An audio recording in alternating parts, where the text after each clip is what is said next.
Once again, Diddy sued by another former acquaintance for sexual abuse. Put it up full mask.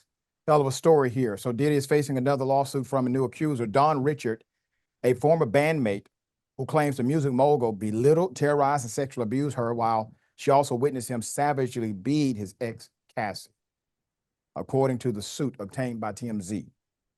Don Richard says she got caught in Diddy's web as a participant on his 2004 MTV show, Making the Band. We all remember that show. With the Bad Boy CEO manipulating her by promising to advance her singing career if she relented to his alleged twisted demands. With millions watching and many people benefiting from this program called Indisputable, we just need 1% of the viewers to become a paid member so we can continue to bring this content to you. Now back to the show. The former Danity Kane member said during on-set auditions, Diddy called female contestants fat, ugly, the B word, H word. She said Diddy had particular disdain for her because she was young and excited to work with such a famous person. In 2005, the court doc says. Richard saw another of Diddy's former girlfriends, Kim Porter, crying as she left a music studio with her face all banged up. It was then, Richard said, she realized Diddy was capable of violence and her life could be in danger. A year later, Richard was present when Diddy was first introduced to Cassie, invading her space while transfixed on her in a predatory fashion, according to the docs. In 2009, she said she personally witnessed Diddy high on drugs, throwing Cassie against the wall, choke her and drag her up and down flight of stairs at his LA home. Richard says Diddy also hurled a scalding pan of eggs at Cassie while yelling, quote, "I've been asking you for my ish. I can't stand you, B word. You never do it right," end quote. On other occasions, Richard says Diddy socked Cassie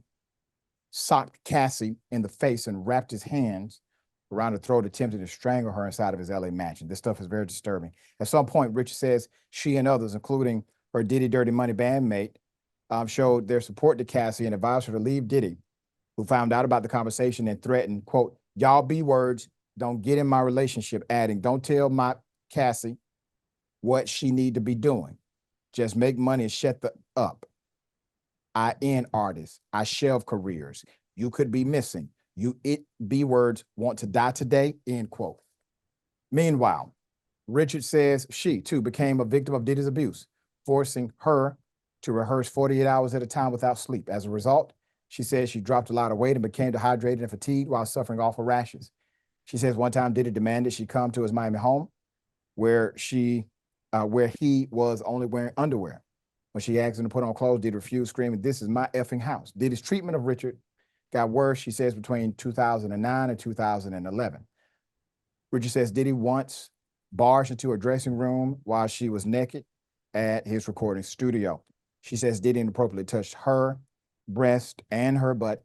Diddy, she says, also locked her in a car with heavily tinted windows for 2 hours as she screamed for help, even calling her dad for help. Richard claims her dad traveled from Baltimore to New York to free his daughter and confront Diddy, threatening to report him to the police. But she says Diddy told her dad, quote, "Think about your daughter. Think about your daughter's career," end quote. You know, it's piling. It is piling. This stuff is really disturbing to report. It's disturbing to read. It's disturbing to hear. The reason why we give voice to the alleged victims here is because we know it was much more disturbing for them to endure. All right, Wosny, thoughts here?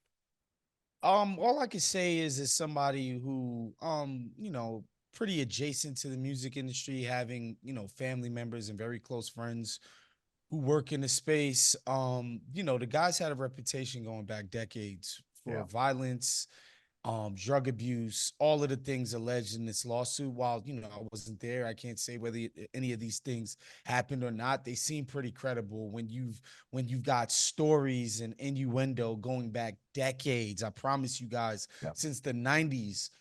Swirling around this individual, and so, man, I wish this lady the best. And I'm just glad that this is over. Nobody else will have to endure this at this guy's hands. Yeah, a lot of abuse from financial to physical, according Yep. to the allegations.